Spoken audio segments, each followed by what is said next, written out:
Hey everyone, welcome back to Old World Legends, where we focus on growing the community. I'm your host, Mike, and with me, as always, is Evan. Dragon or Shagat, Evan. I love it. All right, so we're going to dive right into part two of our Warriors of Chaos. We're going to continue. Last time we covered the characters, magic items, all the cool combos, and maybe talked a little bit too long about things we loved and excited about. So we're going to dive right back into the units and then take you through the rest of the Grand Army roster. So, for core, we have our normal 25% limit. And you know what's interesting? I'm just now noticing there's no 0 to 1s, There's limits not. anything here. So we just have Mhm. a list of units here. We have Chaos Warriors, Chaos Marauders, Forsaken, Knights, Horsemen, and Warhounds. Now, that might sound like a lot, and it is. But again, when we get to the actual individual units, you're going to see that you have a lot of themed options here, and you have some really good utility options. But people with Warriors of Chaos, they tend to not be super excited about it because there's just better versions of most of those units in their other slots, right? Yeah. So we'll go there. And you know what else isn't here, which used to be a core unit, is the Chariot. So there used to be a Chaos Warrior list in 8th edition that was just, I've got like 4 characters, 3 chariots, and like 2 monsters, and my whole army is 11 models. And it was just really dumb. Yeah. Yeah, and I think to your point, it's the units that there aren't bad per se, but you're not getting a utility or some sort of other factor that the core is really going to bring to the army that you're not going to get a better version of it in the special or rare. So I think that's typically why for Chaos Warrior players is typically viewed more as attacks more than actually choosing how to what utility you're going to add. Yeah. But that's the way the Chaos Warrior list is factored out there. I think people really wish the Chaos Warriors were bringing more to the table, but I think that's just a general comment about heavy infantry or infantry in the game. They'd like to see that more of a presence in the old world, and I think we are going to see more balanced changes in the future that are going to reflect that because people would love to see hordes of Chaos Warriors fielding the battlefield again at some point. It's almost like maybe there should be an objective for them to go capture Mike. Yes, objective play definitely makes a big difference, but we're going to cover that hopefully in a very future near episode. Very excited to talk about that. But let's continue on. Special. What do we got in special, sir? So you can have 0 to 1 unit of chosen Chaos Warriors on foot, 0 to 1 unit of Hmm. chosen Chaos Knights. So no matter how big your army Hmm. is, you just get to have one special little snowflake unit that is, here are my best, in the best of the get best warriors. And they are really, really good. Hmm. They're certainly expensive, but they Yeah, have a they are lot of really good. rules. They have some of the best stats and roll combos in the game. The question is, are they worth the points when they're only 1 wound apiece? That's always the conflict. But in terms of raw stats, you gotta love them. Yeah, and same for the Knights. They're very, very exciting. Again, we'll talk about it when we get the individual units, but the big problem is, do we take the Knights or do we take Dragon Ogres? And we're going to talk about that later on. But in truth, they are not interchangeable. They do different things. They do. Yep. And Okay. I think people definitely fall in love with the stats of the Dragon Ogres. And after they play X number of games, they start to realize there are downsides to Dragon Ogres. They are not the end Yeah. all be all for every Movement and situation. utility are not their strong suit. So we'll come back to that. No. The Chaos Ogres, Trolls, Chaos Spawn, and Chariots and Chimeras are your other special choices. These are a lot rarer to see, especially Hmm. because, with Ogres and Trolls, they tend to just be worse than Dragon Ogres for the points, and even if you had a couple extra models, it's just not worth it. My friend Yep. Andres has been playing Trolls against me, and it's just like, even when your general's within range, the number of times you fail that stupidity test sucks. And when you don't even have Hmm. like a breath attack or anything, it's just being stupid as a troll is awful.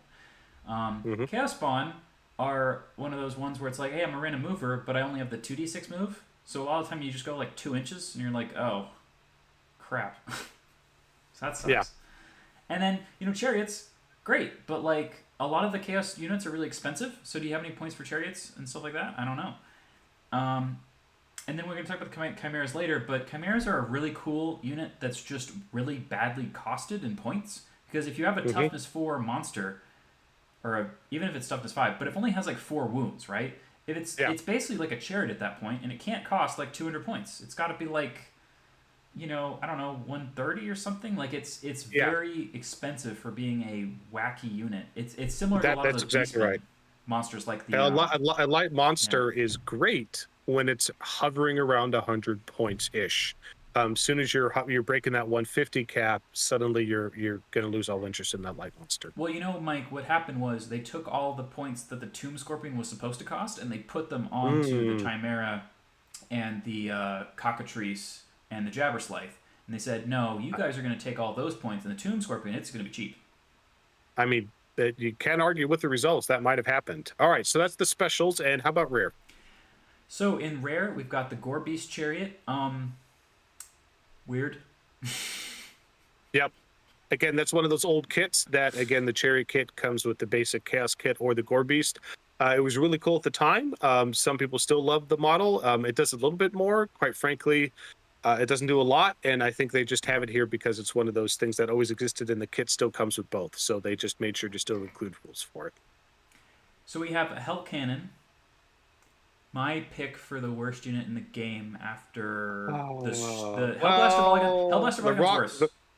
That is worse, yeah. At least, and also at least the Hellcannon gets a lot of style points. That's for sure. Oh no, yes, it's the coolest thing in the game. I don't know why it doesn't have the large blast anymore. They did the Hellcannon dirty in this edition, which is disappointing. Hopefully in the future we will see some love given to the Hellcannon because so many people, not just me, love the Hellcannon model, love the themes, love the rules, love the lore. It's awesome. They just made it. It just can't take it. People have tried and it just doesn't work. So I'm hoping we'll see an update for that in this edition still. So you can take a Dragon Ogre Shaggoth as well, and the Shaggoth Mm-hmm. can take the Beastman items, which in the Warriors of Chaos army list means you can then pick the best Beastman items and put it on a Mm-hmm. Shaggoth who then doesn't have, like, he doesn't pick the item that then your regular Beastman guys want to use. Like, for example, when I have Mm-hmm. Black and Plate, I either have to put that on the Shaggoth or on my Doombull. They can't both have it. But if you're playing Warriors of Chaos, you could just take it, and then all the regular Chaos Lords have a different pool of items to pick from. So Yep. But then suddenly, if you have a Chaos Lord on the Dragon and a level 4 Sorcerer Lord and a decked up Shaggoth, suddenly you have a three model army, and there's not a lot on the battlefield. Yeah. I do really. I mean, it's my name for a reason. I freaking love the Shaggoth. Okay, he's adorable. Okay. Well, I want to see him on the battlefield every time. Then. Whenever I play Beastman, I bring him. And then there's also the Chaos Giant, who we also talked about in the Beastman when we went over the Beastman. So again, this one's gonna be a little bit quick because we already talked about half of his roster, pretty much. Like we talked about the Shaggoth and the Giant and all the stuff from the Beastman list. So you already know that stuff. You can refer to our our Beastman review. So we're gonna talk about the units now. And again, we'll have to do a different one on the Arcane Journal because I think the Warriors Chaos Arcane Journal really opened up the unit options. The Warpfire Dragon and the Gigantic Chaos Spawn are both really, really good. So you'll see. And we will get to the Arcane Journals, but we want to finish going through all of the core armies first before we get to that. Okay, so let's jump down to, I think Chaos Warriors are the first one, yes. So I believe so. I love these guys. I have considered buying a box of these, even if I don't want an army, which would turn into an army eventually, because I think those monopose sculpts where they're just looming towards you with their big furry cloaks are amazing, and I think that everyone who buys Warriors of Chaos wants to have these guys in their army.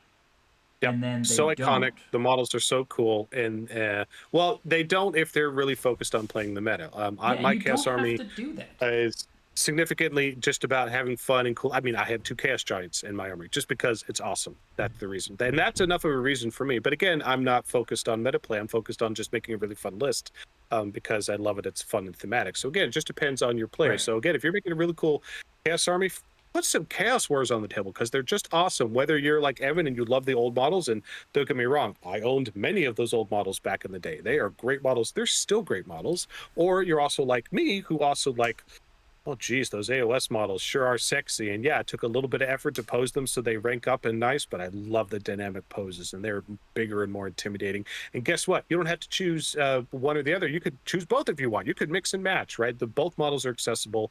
I love Warriors of Chaos. Yes, infantry can be stronger in the game, but they're still just fun and cool and thematic to put on the battlefield. And definitely for if your event scenes are starting to focus on more objective play, like some of ours are, you're going to see, I think, a lot more use for these in the future. So also, what does a Longbeard cost? Because these guys are Longbeards, so they have the same weapon skill, strength, toughness of Longbeards. They got better initiative. They got better movement. Their leadership's worse, but that's kind of the least important stat when you can have the general and stuff. So every competitive dwarf army has a Longbeard brick in it, and these guys have the same stats as Longbeard. So I don't think that people don't buy these because you can't play them. I think people don't buy them is because the net list players do something different, and there's ways to play this. I think if you buy the Chaos Warriors, you're either going to bring, like, for example, objective holding units that are like maybe 12 models, hand weapon shield and a banner, and then they just go stand there Hmm. and they're like, hey, look, Hmm. if you bring the objective, holding unit, this unit can beat you, probably, right? Hmm. Or you can bring a big Death Star of them. You can bring like 30 of these guys, stick the wizard in Yeah. there, have the wizard with enchanting aura, right? Hmm. Stick them in here, give them Marcus Lanesh and some great weapons or something, and now everyone else strikes last where you gets to go before them. Stuff like that, right? Yeah, I definitely love seeing the big 30-man brick of these things. It's just Yeah. so cool to see that on the And they table. can bring a banner. You have the mark options. A lot of other units in the game, they don't even have these kind of options to upgrade. So if you buy every Hmm. upgrade, yeah, they get expensive. You could also just not do that, right? Hmm. Yep. Okay, and they do have ensorced weapons. So if you hit any ethereal guys, you're like, cool, I'm chill. I get to fight you still, right? Yep, it's great to come with that. So again, it's up to you, right? Typically, people will want to take these with great weapons. I definitely understand the appeal of giving them shields as well, right? If you're trying to have them more armor save, and I think it's just relative to, are you building this unit to be more durable with the shield, and you just want it to survive because you have the punch coming from a lord or other characters that are in the unit, or are you building this unit to, it's so big, we're going to give them great weapons, it could suffer some casualties, but it's going to stay on the battlefield, and then in round 2 or 3, it's really going to start to overwhelm the opponents. So both are totally valid options. Yeah, the only thing these guys don't have, they don't have any way to get like stubborn. They don't have shield wall. They don't have warband. They don't have, for example, like immune to panic natively. So, or for example, they don't have any way to be immune to terror. So, Mark of Chaos Undivided might be a really good pick for them because then they can reroll the terror check. If you pick any of the Hmm. other marks and you get charged by terror, you're just I have a leadership 8 check, or they just run away. That's actually kind of Yeah. a big problem. I think that's the base difference between this versus Longbeards or other elite units is they have the stats, but they don't have the special rules. All right. Anyway, we were All just right, talking about where the were we? Chaos Warriors, so we can move on to the Chosen Chaos Warriors. Mike, why don't you tell me about them? Oh, the Chosen Chaos Warriors, they are so cool. There are a few more points and such, and again, but they have 2 attacks base, which is fantastic. And they have weapon skill 5. 2 attacks with weapon skill 5. Leadership, they do have leadership 9, but again, I don't know how applicable that's going to be.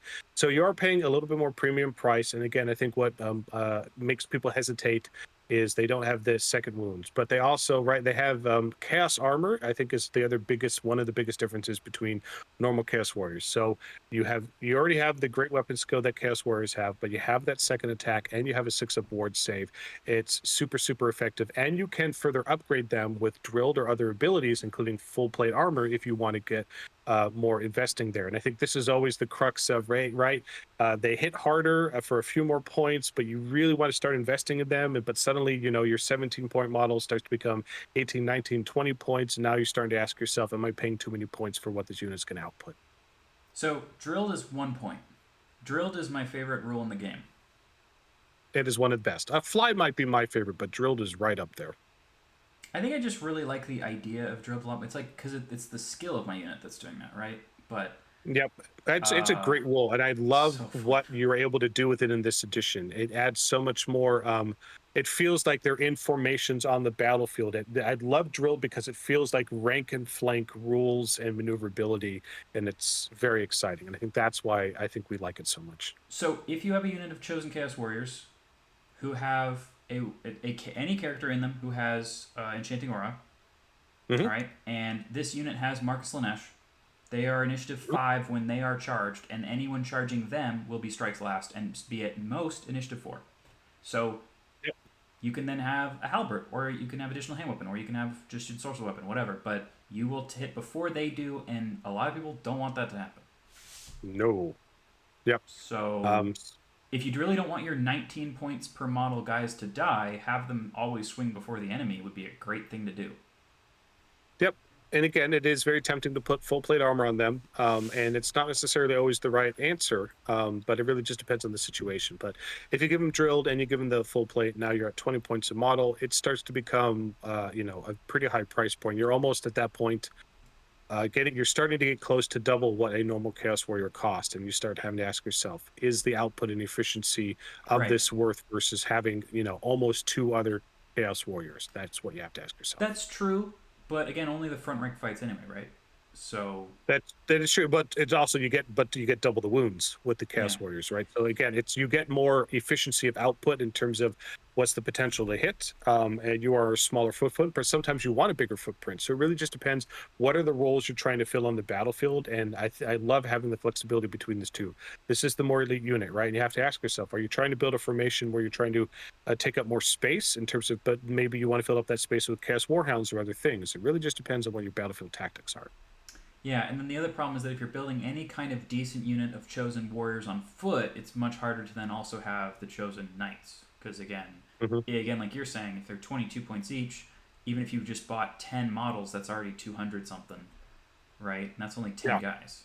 However, And I their think the toughness slippery 4. slope is, yeah. So if you're toughness 4 with full plate and a shield, you have a 3 plus armor save. That's much tougher Mhm. than an Empire Knight. So Yeah. Again, the slippery slope is you give them full plate, you give them drilled, then you want to give them a mark of something, then you want to give them magic banner. Suddenly, you have a brick of infantry on foot that can be 500 points or more, and you're like, "Whoa, what just happened?" Right? It went right, from and I this is a think that bargain. that's why people don't do that because you're allowed to buy more upgrades than you should, but knowing which ones to buy is difficult. If you actually know which ones to buy and which ones not to buy, I think you're in a good place. And that just takes experience and a lot of reps and understanding that just because you can buy it doesn't mean you should. Yeah, and sometimes you just want more guys because again, chosen chaos warriors on foot, if they just get screamed at by two wailing dirges, they could just all die, and they Hmm. don't come back to Yep, life. Unlike they do not. So, again, if we have objectives that we're potentially thinking about, Marauders. You got Warband, Hmm. okay? You've Hmm. got Shield Wall, right? And these guys Hmm. are cheap. So they're only Strength 3, Toughness 3, but they are 6 points. And Hmm. they're basically what Empire State Troops wish they were in a lot of ways. I think a lot of people looked at them and were like, oh, that's annoying because they're just like really really cool. And guess what, they can even have open order, which by the way is a really sneaky idea because if you have Hmm. any kind of difficult ground on the terrain, you're going to lose your rank bonuses, and that's where you get your leadership from warband. So hey, Hmm. going open order might actually be a good idea. um Yep. And and one unit can have skirmish, which is fantastic. And you don't have to pay for it. The fact that it's free. Now, the downside, it's only one unit versus you could pay for it for all your units, but it is free. So again, it's all yeah, relative to they're cost effective, right? They're nothing too fancy. Again, I think the danger here is people want to upgrade these, the and the flail reality is is, no matter 1 how much, point. yeah, hmm, What?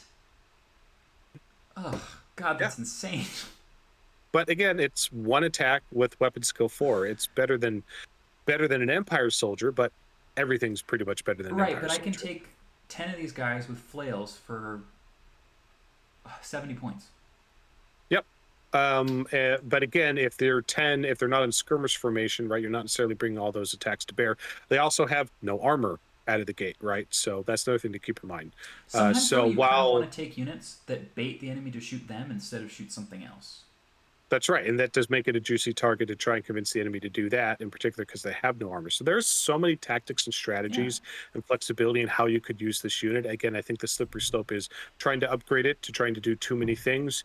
You want to use this as a utility unit. You want it to use this to hold objectives, claim objectives, be a skirmisher, be a harasser, get in the way of things, take up space on the board because you have an elite army, and right, and this can take up more space. And they are very cost effective. So it's one of the best. The Marauders and these cheaper things are some of your best utility you do have in the Chaos Warriors list. And quite frankly, the models are just cool. Again, the older Yeah. models are super cool, and the newer models with AAS range are also really cool. And you can mix and match them, and they're just super fun to see a whole bunch of crazy barbarians on the battlefield. Oh, and they do not have horde. Okay, I thought they did. So they don't have that. Okay. They don't have. They just have Warband. Interesting. Hmm. Okay. Well, warband lets you reroll charges, so good on Hmm. the offense as well. Then. Hmm.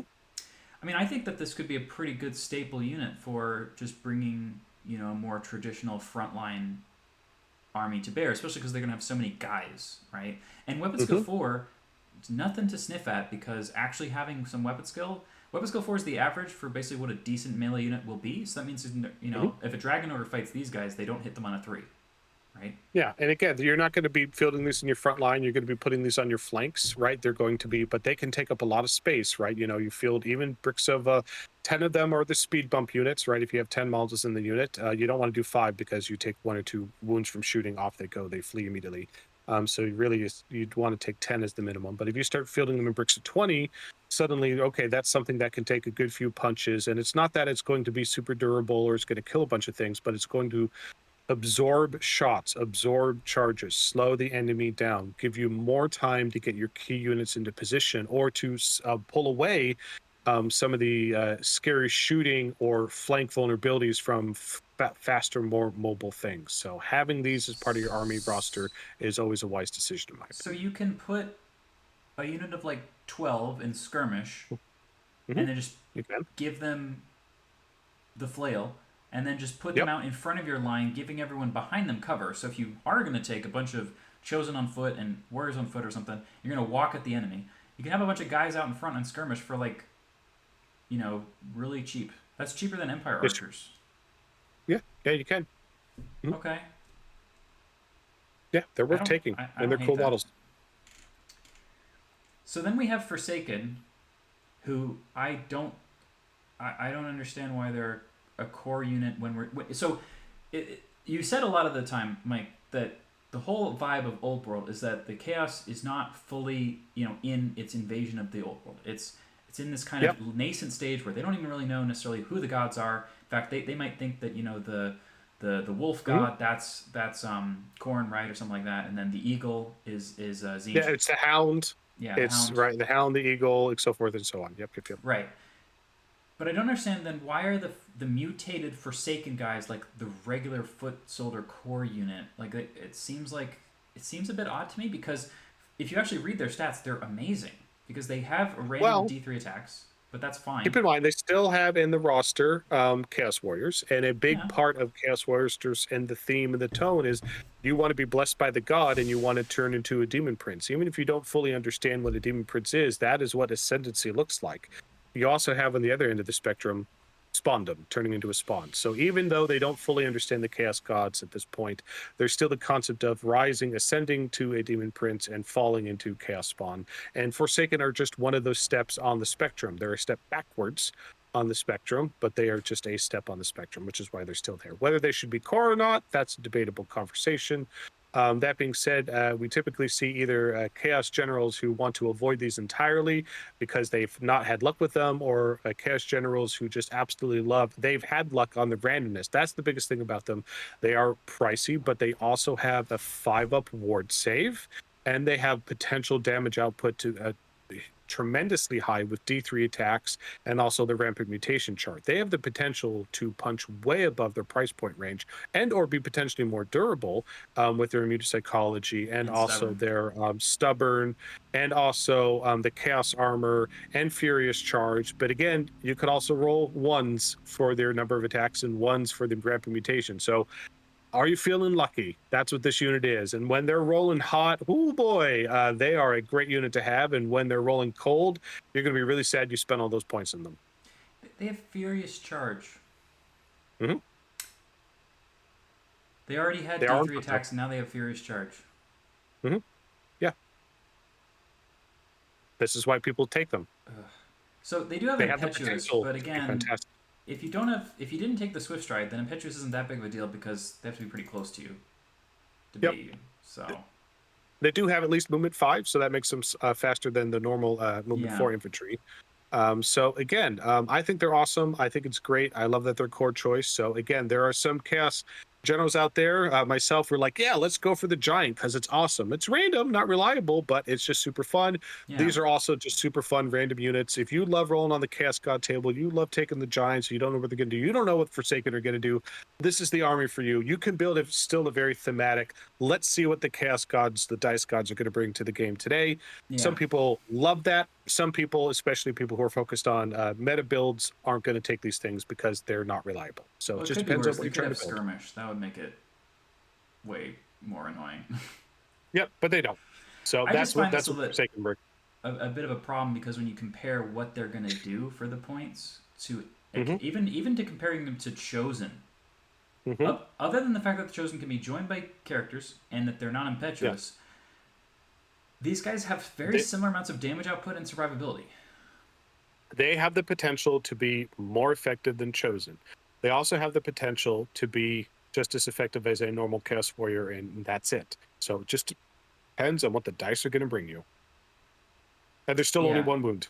That's the So biggest you, thing. There's still only one wound. and they are an infantry unit, so you can buy Slanesh. Oh right, they have to have one, and it doesn't even cost any extra points. Wow. Hmm. Yep. Okay. They're really cool. I love them. I love seeing, and I love seeing what people make for conversions for these models because there isn't a Forsaken model. There used to be different versions of it. Now, in 40K or AOS, there's demon bits and all sorts of ways you can get creative with this. So I love seeing what people do to for making these models because usually it's some really cool kit bashes. Yeah, but it's asking. So it's taking the best core unit in this book, and saying make it yourself because we don't have a model for it. Hmm. Actually, we didn't even talk about that. Yeah, the Chaos Lord and Dragon. There's no model for that. So we went over this in another video. How you can use the AOS model, the $120, whatever he's called. He's a special character from the Sigmarines, and people can just convert him into a Chaos guy. But like Hmm. that, and then the Forsaken are two different things that are really really popular that you just have to make yourself. And Yep, hey, and I I'm love not that about Old necessarily World, right? I love that, well. right? Would you rather them Yeah, just not be available? That's the biggest thing that the direction they went with AOS and with 40K, there has to yeah. be a kit. And in fact, they kept removing options, removing options, removing options because they wanted to be, there's one way to build this out of the box, and either there's a box for it or we just removed it from the rule set. So they haven't done that with Old World. Just as I love the creativity and the flexibility and the way for you to customize your characters, customize your units, make it feel crunchy, make it feel like you are building your army. I love that they also still have a bunch of unit entries that don't have models and you have to kit bash your own. I absolutely love that about Old World. Now, if you don't like assembling models, maybe ask one of your friends to help you out with that. But I love that they still have that in the game. I hope that is a theme with this game in rule set as we go into future editions. Give us the options and choices. Let us be hobbyists and figure it out because a big part of this game is the hobby. All right, so let's continue with the technically it's infantry, but now it's kind of like the monstrous stuff. So the Chaos Hmm. Ogres. So Ogres are funny because they're kind of the cheapest monster infantry, and they're only on the 40 mil bases, which is not that much bigger than the 30 mils of the Chaos Warriors, right? They do have three Hmm. wounds with the same strength 4, toughness Right. 4. However, they are weapon skill 3, and I think this is often overlooked because it is so bad. It is so awful to be a melee only unit with weapon skill 3. Oh my god. And the reason And you why, really want to be 4. yeah, because everyone who is 4, because that's what everyone else is going to have, hits you easily. And then when anyone who's like a lord or something is weapon skill 7, you can't hit the side of a barn. So if a Chaos Ogre unit, or for example like my Mournfang, if they just go up and they have to fight a Blackwork on a Wyvern, they Hmm. just do nothing to him for turn after turn until they're all dead because of that Hmm. 5 plus to hit. It's so bad. Hmm. But what can you do with these guys? Well, first of all, you can stick a character in there because you can go on a demonic mount and join them. So there's Hmm. that. Secondly, you can take them and have heavy armor, great weapon, and a mark of corn, and be a better version of an Iron Gut from the Ogre Kingdoms list. Hmm. That's true. Yep. And one of the reasons why that's popular is because so they already have bad initiative, so you might as well take a great weapon, right? And then Mark of Hmm. Corn for Frenzy, and it's not just Frenzy though. You're also immune to Psychology, so you don't have to worry about like terror and stuff like that, right? You do cause fear, so you don't Yep. necessarily have to take terror tests, but you don't have to worry Hmm. about panic because again, Leadership 7 is bad, so you don't have to worry about panic. So I would Hmm. potentially be thinking about Slanesh because it gets all both those problems at once. But I mean, most people are more of like a blunt instrument. They just go for the corn and the great weapons and just have 4 attacks each, right? Hmm. Yeah, and I don't think there's a right or wrong answer. I think people, generally speaking, do lean more towards the corn on the side of things. It's really hard to find a reason or justification for Nurgle. And again, Slanesh is again, it's not going to be an ultra durable unit, so you're pretty much typically not going to focus on that. So again, I think ogres absolutely have a place. I think they're pointed at a very reasonable points cost. You can do more with this unit in chaos than you can in the non-chaos versions of this. I think that's just typically what happens is most people are defaulting towards dragon ogres or other units within the list that are just pointed more efficiently than the ogres are for what they bring to the table. It's not that the ogres are Yeah. bad, there's just more enticing other options. Yeah, and when you buy both the mark and the great weapon, they're now 40 points each. So then that's Mhm. 40 points for 3 wounds on a guy who has a 5 up armor save, where the dragon ogres are, what is it, 63 points for a 3 plus armor save with 4 wounds. So I mean Mhm. that's actually pretty similar, but the dragon ogres do have movement It is. 7 and web skill 4. Oh, and the dragon Yep. ogres have So stomps too. They have stomps, and having the stomps is huge. Ogres do have impact hits, so that's fun. Hmm. Yep, I do love the impact hits. They're super cool. And with movement 6, you are definitely going to get that off. They don't have Swift Stride, though, so not as effective, but you're still pretty reasonably fast. So, again, it is a good unit. I think people just think the Dragon Ogres are just better. And well, you know what Dragoners can't do? They can't take banners. That's true. Yep. And there So, might I be a think reason to one of do that, Mike. the Definitely, and I think that's one of the weird things we might see in the future. Again, you're because typically when people are taking these ogres, they're looking at them at small MSU units, 3-man units, 4-man units, 5-man units. What we have been seeing people field yet is a 15 brick unit of ogres, and trying to make an anvil unit that's going to say this is my objective and you cannot take it from me. And I think ogres have a ton of potential to be very Right. successful. Well, and because of the demonic mount characters, things like Enchanting Aura, you can do a lot of funny stuff with that. Very cool And stuff. yeah, and people already do it with Skinwolves, but again, Skinwolves are another unit that can't take banners. So if you somehow need a banner to stick all that stuff into, then there you go. Hmm. Absolutely. So we also have Trolls. Hmm. Trolls are stronger than Ogres. They have the Strength 5, Hmm. but they still have basically really bad initiative. And then the other thing is they got the low leadership, and you combine that with the stupidity, and basically this unit is a very classic Warhammer unit. It's always been this way. It's funny because you very often are just like, well, I really want to do something, and then you just fail stupidity. Like in my last game, I was playing against my friend, and he had trolls. They were orcs and goblins trolls, even though the models are actually chaos trolls. Um, and he had a unit of orcs behind me, behind my spearmen, and the trolls in front. And I said, you know what? I'm just going to turn the spearmen around and face the orcs and hope you fail your stupidity test. I'm just going to hope because I need that to happen. Because if you charge me from both sides, I'm screwed. So I'm just going to hope that you fail with the stupidity on them, and the orcs. I only have to fight one of them too. And guess what? That's what happened. He failed the stupidity test on leadership 8, and he just had to sit there not charging me. Yep. It sucks being stupid. What are you gonna do? On the other hand, though, they do have troll vomit, which is funny. Hmm.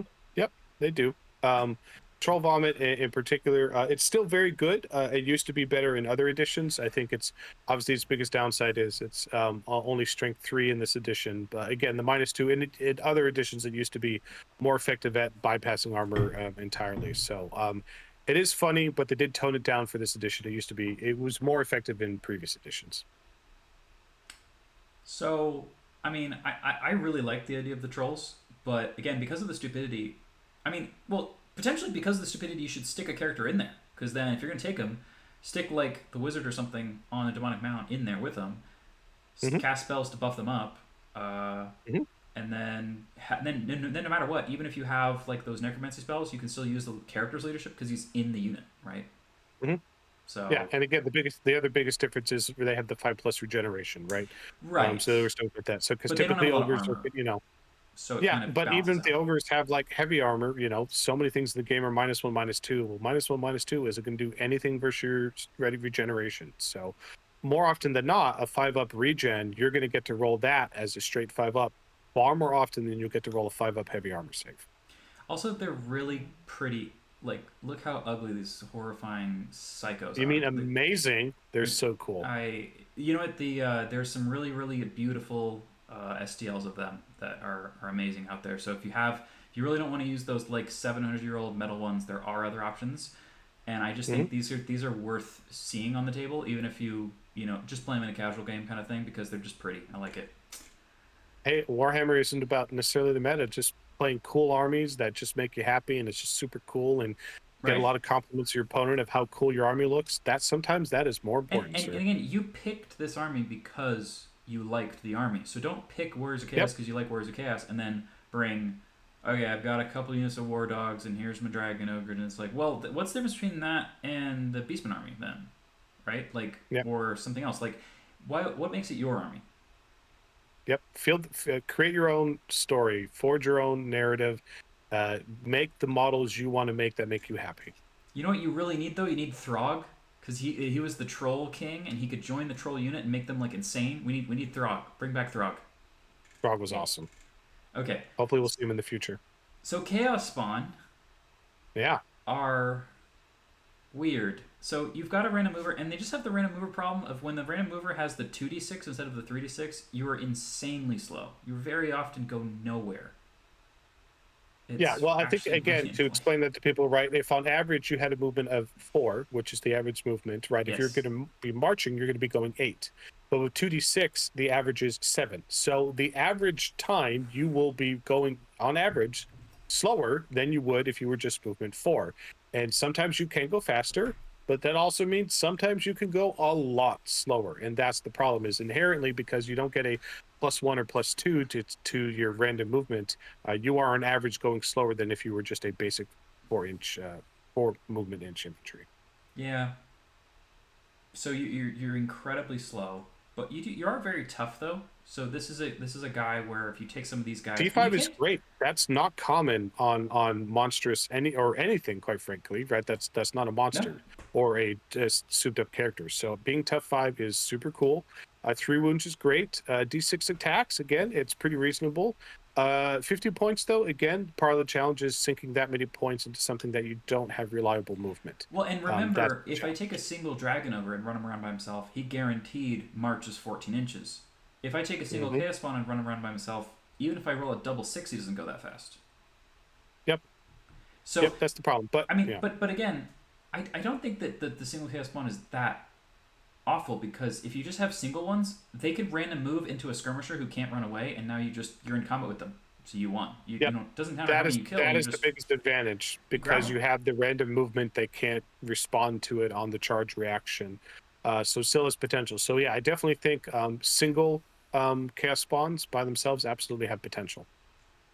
So they don't have any Yep. And regen being though, so they just have some armor. unbreakable is great too, right? Yeah, Like your T5, you only have 3 wounds, but T5 is pretty good. You get into combat, if they don't have the ability to take you down, you're just gonna sit there. It could be a problem for them. I think I think if you take them, you take the single guy, and you're just like, maybe this will get, you just run it up the table, and you're like, okay, maybe I'll see if I roll a 12, and then I can run into your skirmisher unit or something. Hmm. And if I don't, then I'm just sitting here in the way, or maybe I'm hiding behind a unit so that if they flee, then they flee through him, and he kind of blocks up the pursuit, kind of thing.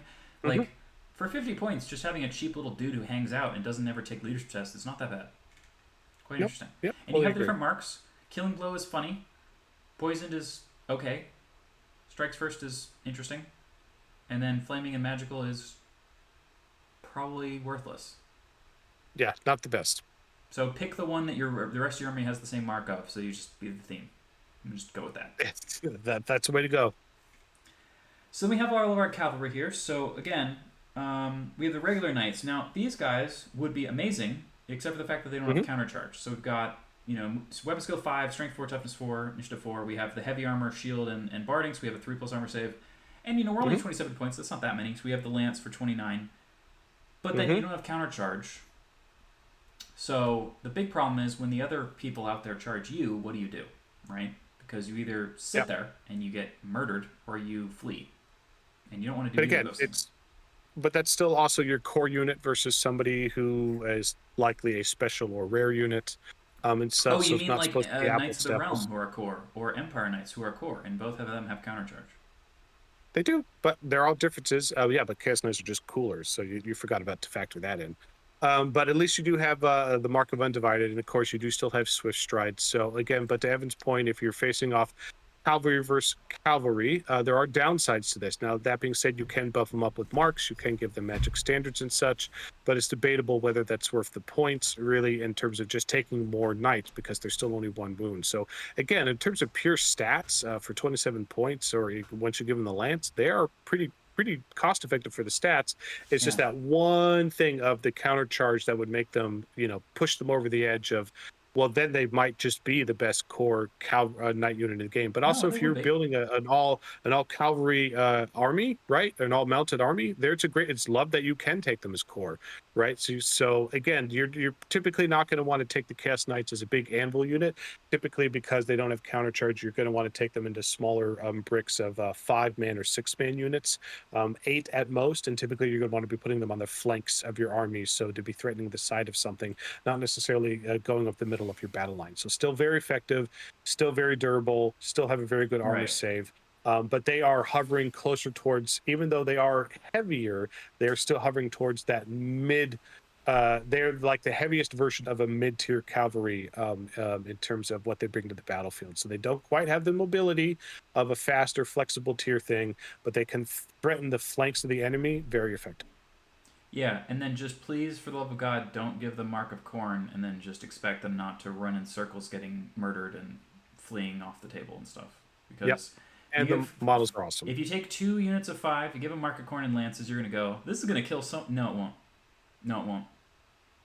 Sorry. Yep. You will play against a decent player, and they will do nothing. Hmm. Yep. Especially because, again, if you're Mark of Corn, you have mutant psychology. It means you can't flee. So that means that as soon as I bait you into a frenzy charge that you can't make, and then you just get pulled out in the middle of nowhere, I then charge you with my knights, and you can't respond in any way but hold, and then I kill all of them before they get to attack back. Yep. And then you also have the same problem if you're taking 5-man units. Suddenly, if they get a wizard that casts a fireball and kills one or two of them, 5 can do a lot. As soon as you get down to 3, you're Yeah. super not effective versus most things. Yeah, you know what? Having double the attacks is great if you get to make those attacks, which you don't get to do. Mhm. Yep. So be cautious about frenzy. Frenzy sounds exciting, but and it will be in your first few games or versus newer opponents, but versus the more veteran opponents, it's too easily exploitable. Right, Yeah. and that's why it's only 2 points. That's so. Remember, chosen are like 50% more points than a regular Chaos Warrior. The reason why Oh this yeah. isn't 10 points each is because there's a big downside, a massive downside. Yep. But still cool, and love seeing them on the table. So let's compare. So we look at the chosen knights, and that's basically what I said. 10 points more. So they're 9 points more to get the leadership and the attack mostly. That's what you're getting. You're plus one Hmm. attack and leadership.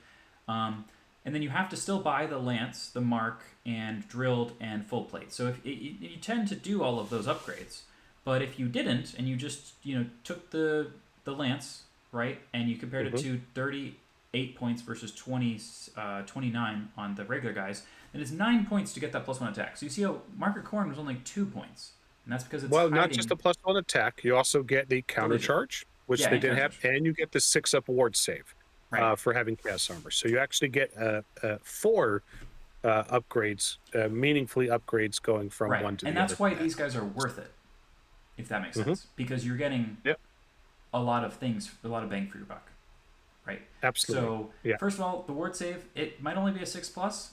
In my last game, I had a unit of dragon princes that also have a 6-up ward save, and they just were constantly getting whacked by plague monks, and they were just like passing those ward saves like crazy. I think I I mean, passed like sometimes six your of them. dice are hot, right? It happens. Hmm. And then countercharge is amazing because then you can move with freedom. You can move up there and say, look, if you charge me, I get to do something. If you don't charge me, I then can charge you. But if you don't have Hmm. it, then you march up the table and you're like, uh oh. Because you have to be a lot hard, you're thinking a lot harder with where you want to go. So that's great. Hmm. We have stubborn as well, which is also really good because if you ever kind of just lose combat by just one, you're like, uh oh, I have to take my break check. No, you don't. You just back up a little bit and you're good. So Hmm. that can be a nice second chance the whole unit doesn't get murdered. Hmm. And then you Yep. have So they're a great unit. drilled. Or the option for drilled. 2 points this time, but again, still one of the best rules in this edition of the game, absolutely without a question. And then again, the slippery slope is you start at 36 points, you give them drilled, you give them full play, you give them lances, you give them suddenly the unit, you're spending 50 points or more per model and they still have one wound. Right. So again, it's that finding the right balance of what's the fewest number of upgrades you need to give them to have them fulfill the role you need them to fulfill for your army. That is the challenge you're trying to find Well, out I would take because drilled it's before very I easy took to the marks. overspend points on them. Yeah, but then the That's question is, probably. do I you think the get controversial part is full play? actually that I think the marks are less often worth it compared to things like drilled and the full plate. I agree. Full plate and drilled are always applicable in every game you're playing, and the marks are contextually applicable. Well, and That's the remember, the challenge. marks are a replacement for Mark of Chaos Undivided, and I play Beastmen, so I play Mark of Chaos Undivided all the time. It's amazing. Mhm. So Undivided is you're great. The paying points rerolls are fantastic. to get some things that are worse in some ways. Hmm. Yep. So pros and cons depending on what you're trying to build. Yeah. That being So said, if you are charging the right thing and you do have 3 attacks because you have the mark of corn and you're frenzied, is oh boy, are you going to roll a lot of dice and kill a lot of things? oh boy, yeah, definitely.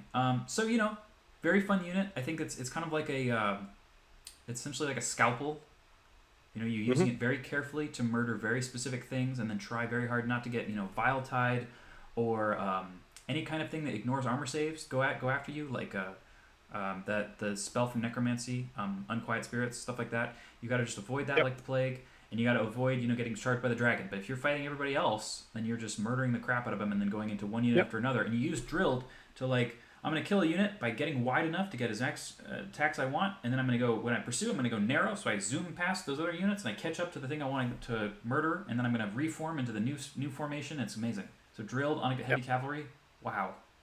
But in terms of heavy cavalry in the game, they're absolutely one of the best in the game, right? They're right up there.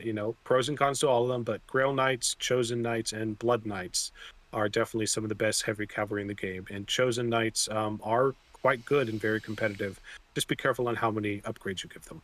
Ram. And again, they are not a replacement for Dragon Ogres because they're not the same thing whatsoever. Dragon Ogres do not have drilled. They do not have Web Skill 5. They do not have Swift Stride. Dragon Ogres are No, a different roles. frontline center of the battle line unit that just walks up there and whacks people. This is a surgical scalpel that you use to slice your opponent apart in a very surgical location. So it's a Hmm. blunt instrument versus a lightsaber, right? I don't know where we went with that. Yes, sounds great. So again, It's a Chosen knife. Knights. These are a knife. Dragon Ogres are a club. They're two different Yeah, things. I think that's more effective, and that's the biggest differences in particular. Both have really good damage output, both have really good defense, but mobility is the biggest differentiating factor. Is the Dragon Ogres being the much wider frontage are not nearly as maneuverable, versus the Chosen Knights, especially when you give them drilled, and you should give them drilled. Being able to go that triple movement and then put yourself into position so rapidly and then do all those great things you can do with drilled. It just allows, right? You want your dragon ogres in the center of the battlefield. You want your chosen knights on the flank of the battlefield. So we have Marauder Horsemen here as well. So these guys are kind of on that flip side. They're really, really cheap. You can give them flails again. So again, the fact that Marauders can have flails is amazing because flails are just a really cheap, cost-effective way to make the unit really, really great. I mean, it's just really cheap, gives you a lot of extra strength. A lot of people take 5 Marauder Horsemen, Market Corn, and a Mm-hmm. flail, and those Mm-hmm. people are making mistakes. It's less Are bad than having a the great Knights, time. but yeah. These guys have fire and flee? What? That's Yeah, awesome. I didn't know that. No one ever yeah, does that to but me. the throwing javelins and throwing axes are. I like taking the axes because it's fun, but again, they're not going to do a lot with them. But it's cool to throw axes just because it is. So again, the Martyr Horsemen. I don't think we need to go over the individual details in too Yeah. much, but it's what you would expect. It's the guys on foot. They're on horse. They are appropriately priced for being on the horse.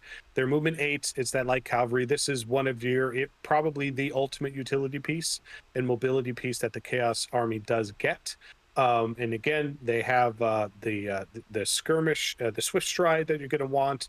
They're very mobile. They're very light. They have very little armor. They're only toughness 3, right? But in terms of flexibility, movement, they're able to get in the way, chase smaller things down. They can potentially hurt things pretty effectively with the flails, but again, they're only one attack. Their leadership is low. So they really are your utility piece. The purpose of these are to slow the enemy down, and or to help position or protect your units and get your big heavy hitters in the right place at the right time. And these are support units for the rest of your army. You can also potentially use them to chase things down, like go after war machines and such. But again, they're so fragile. If the enemy has ranged attacks of any kind, a wizard or even just ballistic skill, they will be torn to pieces. So you have to be smart about how you're using this unit. Yeah, they are cheap. And they very often these guys are used to give your wizard on a horse some Hmm. Mark Zinch guys to buff them up. Yeah, so mounted Cool, do bunker, that. mounted. If you're trying to make sure you can get that +1 to cast and give them a little more protection. So I love seeing these on the battlefield. I definitely encourage all Castle Wars players to at least bring 2 units of them. Whether Yeah. you choose to bring units of 5 or units of 10, again, it's relative to what role you're trying to fulfill. But their mobility is the biggest reason why you're taking them. Yeah. Okay. So the Warhounds are another utility unit. Hmm. You just take 5 of these guys. They're really, really fast. They're very often you just put them in marching columns, so you just run 20 inches. And you can Yep. have Vanguard for a couple more points.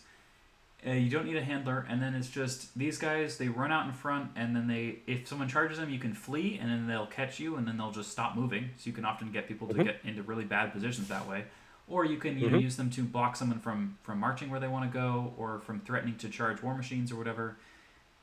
It's incredibly effective use of like 30 points to push by 5 of these Yeah, guys. 30. they It's they usually are 35 points. effectively they're speed bumps. They are some of the most effective speed bumps in the game. And once you learn how to use them effectively as speed bumps, they're very, very powerful. They're a dog that Because has weapon skill 4. yeah, but that's going to come into play almost never because they just don't have.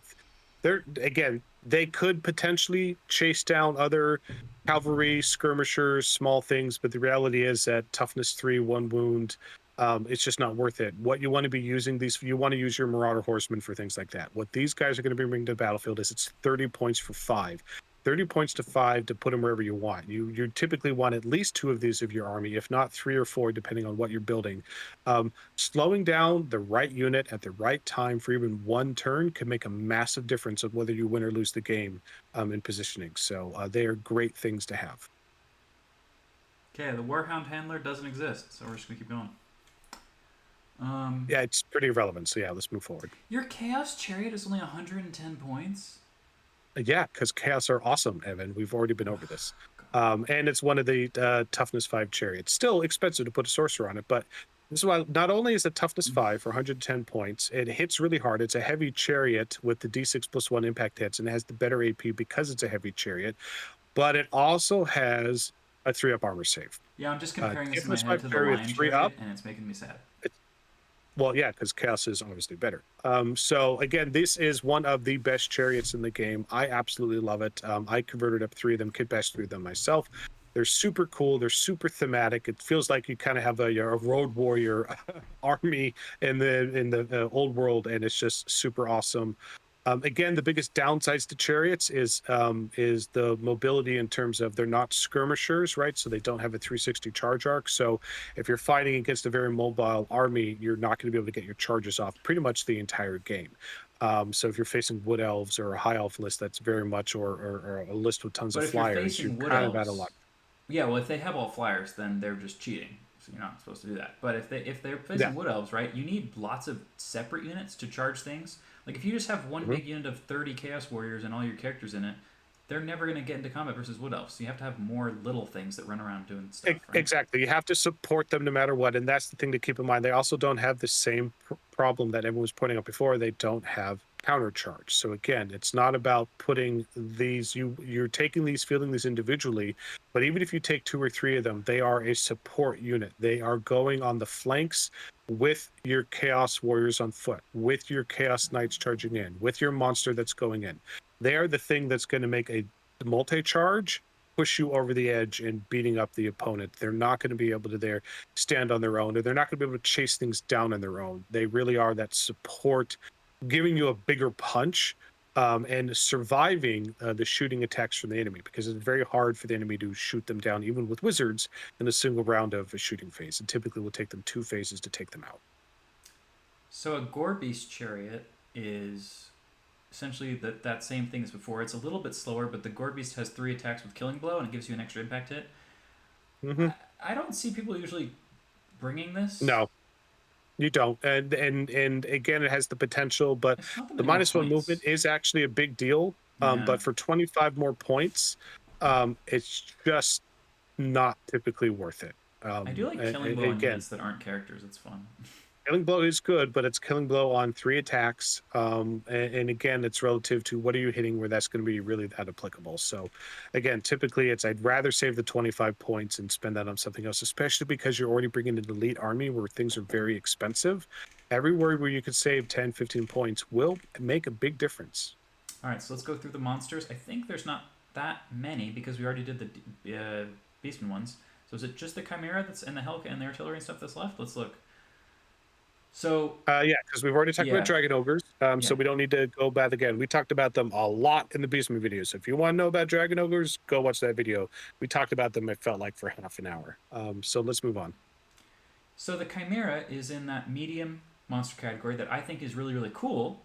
Hmm. But we've got a monster that's got it's actually a strength 6. That's cool. It's not even a Which is strength good. 5. Very good. It's just that it has the 4 wounds, and it has It's not six that it has the attacks too. 4 wounds. Right. Six 6 attacks. That's a attacks, ton. strength 6, and T5. That's all good. That's all good. And it has some AP. The problem is 180 points. I love the Chimera. I And you think and it's you kind of super have to buy the cool. regen so you don't die. So you kind of have to buy. Now it's not Exactly. 180 points. It's 195 at least. Now it's 95 points, but it's fast, it's mobile, it hits hard, it causes terror. It only has one stomp Oh, attack. it Again, also has it's that armor bane 2, not AP based, right? right, Just because it only has the Fiend Tail is AP1. Exactly right. So again, I generally like the Mana Core a little bit better, but that's a mount, not an individual. So I love the Chimera as a standalone monster, but it's just hitting that price point. In particular, we're not going over the Arcane Journal, but if you compare it to the Giant Chaos Spawns, it's just way well, overcosted. the giant chaos I spawn was a love this. misprint. Well, it certainly feels like it. But again, if you saw the Chimera, I think it'd be more appropriately priced at about 135 points. I think if it was around that, we'd see it a whole bunch. Yeah. And I think it would be very reasonable then. The problem is its price point. But I love everything else about it. I'd love the models. I'd love to see them on the table. It's just priced a little Well, too and high. the 4 wounds is okay if you don't get shot at, but how do you not get shot at? You don't have like evasive or anything, and you're a Well, large again, target too, so you can't hide at not all. not every army has shooting or a lot of shooting. In fact, most don't. I don't need a lot. Also, it depends on, well, you're like, well, I'm just going to shoot the Chimera. Yeah, but the whole point of the chaos is the threat overload. All right, here's one Chimera, two Chimeras, chosen Chaos Knights, and Chariots, and they're all going to crash into you next turn. You're going to be Yeah. able to tear one or two of those down, but you can't stop it all. And that's typically how Chaos plays it out.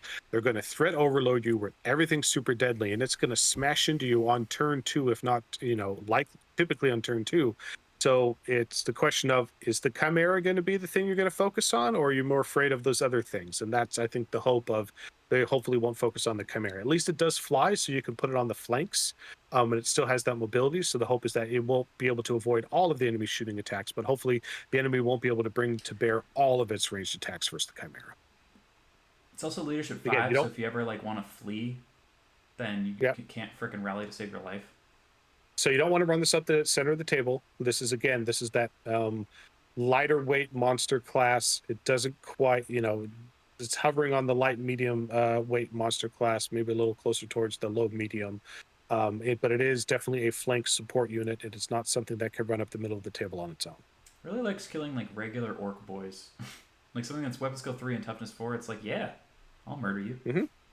But and again, it's great at killing. And again, it's also relative. Like if you send that out of fast cavalry or a chaff unit, it's going to tear it to Yeah. pieces. Absolutely rip it to shreds. If it doesn't die to the stand and shoot. You know It what? would I would survive love. standard I would love to shoot. see a chimera charge my shadow warrior T brick with its five, defiant T5. fleet. But it's T5, and it has if you have the 5 regen, it will survive that for I sure. guess. I guess. Yeah. You have to buy the region because otherwise, regular. You do, I have a couple of longbowmen who will just paste you this have to thing. buy the regen. You have to buy the regen. Yeah, Okay. that's the problem. So now we come to the worst unit in the whole book. Yeah, which is unfortunate because it's also one of the coolest models in the whole book. So I don't think we need to spend too much time on this because it's fairly self-explanatory. But long story short, it's not about that it's 215 points. It's not about its base stats, right? In terms of T6 for War Machine Good, 5 wounds for War Machine Good. All that is pretty solid and reasonable. The base size being a big base, well, it's meant to be a War Machine. That's all fine. Doesn't really matter. The model is so cool as hell. It's got Chaos Dwarf handlers. It's amazing. The problem is ultimately it's is unreliable, both in terms of it can lose its shit and you don't know what it's going to do, and it might just move forward and not shoot the thing you want to shoot. It's also unreliable with its shooting itself. And even when it does hit things, its damage output is nowhere near the value of what you're paying the points for, is really what it comes down to.